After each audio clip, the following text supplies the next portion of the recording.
Our journey is about to begin.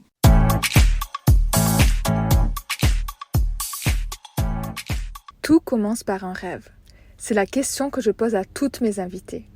Et aujourd'hui, je te propose de découvrir le rêve de 7 réinventeuses pour que ça puisse toi aussi t'inspirer et te montrer que c'est possible. Ce qui me fait sourire, ce qui me fait rêver, première chose, c'est mon entourage. Clairement, le fait d'être, entouré de gens qui t'aiment, qui te cajolent, qui font attention à toi, qui te font marrer, ça, c'est l'indispensable, de l'entrepreneur et mon rêve de bonheur, ça va sembler un peu mièvre aussi, mais l'amour, quoi. On aspire tous à ça, je pense, être entouré, de beaucoup d'amour, faire grandir cet amour-là, avoir des enfants, une vie de famille épanouie, je pense que ça ressemblerait à ça, mon rêve de bonheur. Mon rêve, ça serait plutôt d'impacter à ma modeste mesure, à mon échelle, la vie d'autres femmes comme moi qui ont vécu des humiliations, qui ont été méprisées, En fait, des femmes chez qui on n'a pas vu le potentiel. Voilà, ça serait vraiment pour moi... Si je devais définir ma mission ou ma vision en une phrase, ça serait ça. Ça serait aider ces femmes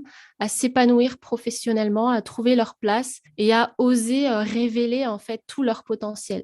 Moi, mon rêve, en fait, j'ai plein de rêves. À différentes étapes de ma vie, j'en ai toujours eu. Je trouve que le rêve, ça drive quand même pas mal la vie. Là, à l'heure d'aujourd'hui, tout de suite maintenant, mon rêve, ça serait d'aller passer 2 mois en Asie l'hiver prochain. Des rêves, j'en ai plein, mais là, ouais, mon rêve, je suis fan de l'Asie, en plus du Maroc. Mais retourner faire un grand voyage, j'ai des petits-enfants qui ont 4 et 6 ans, et les emmener découvrir l'Asie où j'ai vécu, où j'ai passé une partie de ma vie. Ouais, c'est quelque chose qui me donne beaucoup envie. Moi, mon rêve, en fait, il est à la fois petit et gros, mais j'aimerais bien être actrice de changement dans mon industrie. Donc, ça veut dire que ça peut être des petites choses, genre des posts LinkedIn, ou des grandes choses si un jour ça arrive, ou en tout cas si je peux participer. Mais c'est très lié à mon boulot, mais mon boulot, c'est ma passion. Donc, en fait, mon rêve, c'est ça. C'est vraiment, si je peux apporter quelque chose, si je peux changer quelque chose, j'aimerais beaucoup le faire et ce serait le plus gros accomplissement que je puisse vivre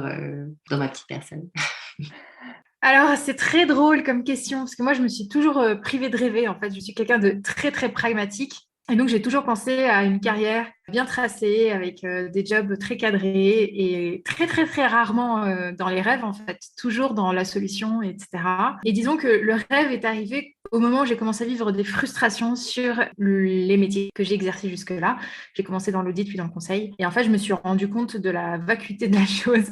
Et donc, ça m'a fait remettre en question énormément de choses, en fait, par rapport aux études que j'ai faites, par rapport aux perspectives que je voulais m'offrir. Et c'est à ce moment-là. Donc, en fait, disons que j'ai commencé à rêver de manière professionnelle à partir de 27-28 ans. Parce que jusque-là, c'était un TGV tout tracé. Et à 27-28 ans, mon rêve est devenu presque réalité à 30 ans. Parce que ça avait été de me dire, je vois tellement de gens qui s'étouffent au quotidien sur des vies qu'ils n'ont pas envie de vivre que moi, j'avais envie de faire respirer les gens.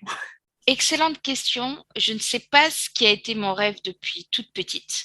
Je sais ce qui m'anime aujourd'hui. Et aujourd'hui, c'est la liberté de faire, de penser, d'être, d'exister tout simplement. Oula.